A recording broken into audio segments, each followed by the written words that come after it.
बच्चों, online class में आप सभी का फिर से स्वागत है।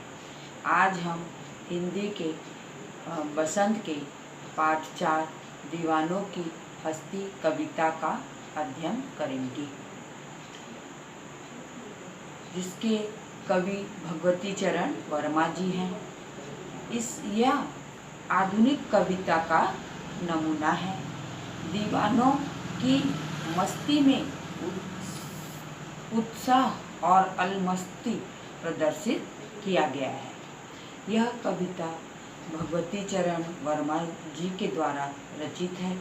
इसमें कवि स्वयं को सांसारिकता से दूर रखकर सहज जीवन जीना चाहता है। तो बच्चों, हम दीवानों की हस्ती पढ़ना आरंभ करते हैं, जिसकी पहले 8 पंक्तियाँ पढ़ेंगे और उसका भावार्थ मैं बताऊंगी। हम दीवानों की क्या हस्ती हैं, आज यहाँ कल वहाँ चले, मस्ती का आलम साथ चला, हम धूल उड़ाते जहाँ चले, आए बनकर उल्लास अभी, आंसू बनकर बह चले अभी, सब कहते ही रह गए अरे, तुम कैसे आए कहाँ चले। इसका संदर्भ होगा। प्रस्तुत पद्यांश हमारे हिंदी के पाठ्य पुस्तक बसंत से लिया गया है।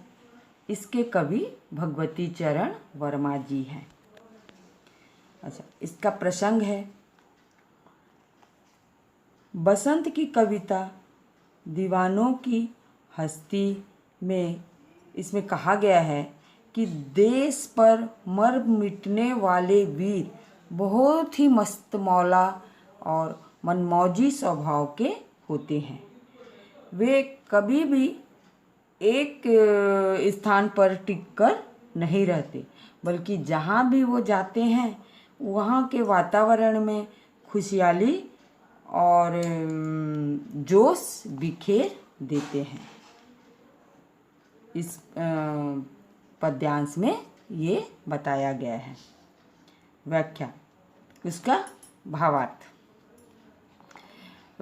इस पद्यांश में भारत के सच्चे वीर सपूतों का वर्णन है, जो अपने देश पर बलिदान होने के लिए सदैव ही तत्पर रहते हैं। उनका मानना है, यानी कि वीर सपूतों का मानना है कि हम तो आज़ादी के दीवाने हैं और इस देश की महानता के सामने हमारी कोई भी औकात नहीं है। हम आज यहाँ हैं, कल ना जाने कहाँ होंगे, क्योंकि हम जिस ओर भी कदम बढ़ा देते हैं वहाँ पर हमारे जोश से खुशी और हर्ष छा जाता है। उनका मानना है कि हमारे आने से हमारे भाई बंधु रिश्तेदारों संबंधियों के चेहरों पर उल्लास छा जाता है, और जब हमें अचानक ही जाना पड़ जाता है तो उनकी खुशी आंसुओं में परिवर्तित हो जाती है।